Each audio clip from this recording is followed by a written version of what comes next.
What about people that has like high sugar content or something like that, or anything that could disqualify somebody from giving blood? You know, it's surprising how many things will qualify you. And a lot of people, there are a lot of myths and misunderstandings about what makes you eligible and what makes you ineligible to donate. For instance, diabetes is one of the prime things. Of course, there's a lot of diabetics in Kentucky. We're one of the highest states for that. But that's not a reason for deferral.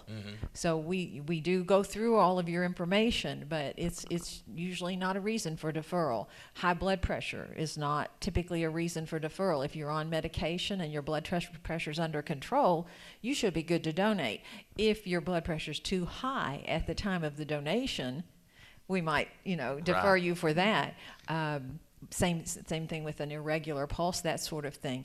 I can tell you that we have had situations when donors have come in and did not know that they had an irregular pulse or did not know that they had high blood pressure. And we said, not only do we need to prevent you from donating today, but you really ought to see your doctor.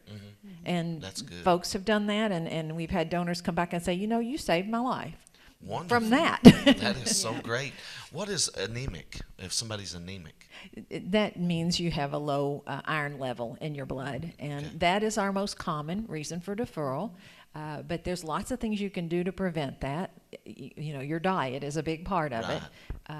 Eating the right kinds of foods is important, and you can Google a lot and find out a lot about what those kinds of foods are. We have information on our website as well, but it is important to do that.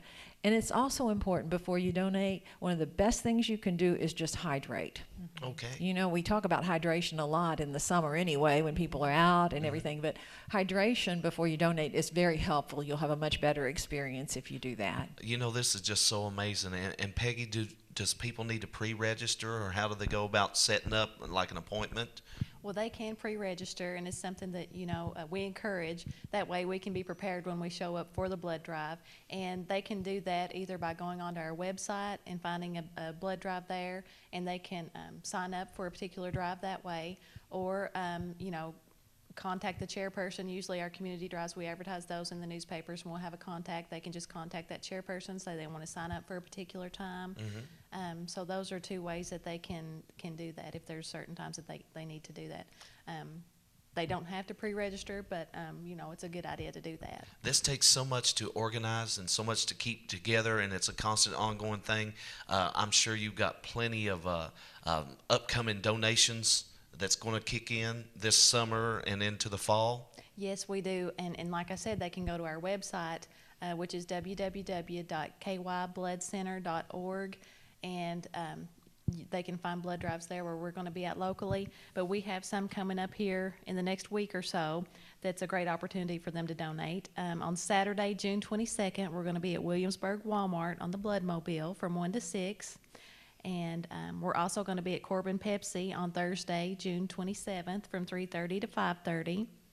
And then, of course, they'll get registered to win the car at those drives. Plus, they'll get a T-shirt. Wonderful. And there's other things that they could register for. And then we also have a blood drive on Saturday, June 29th.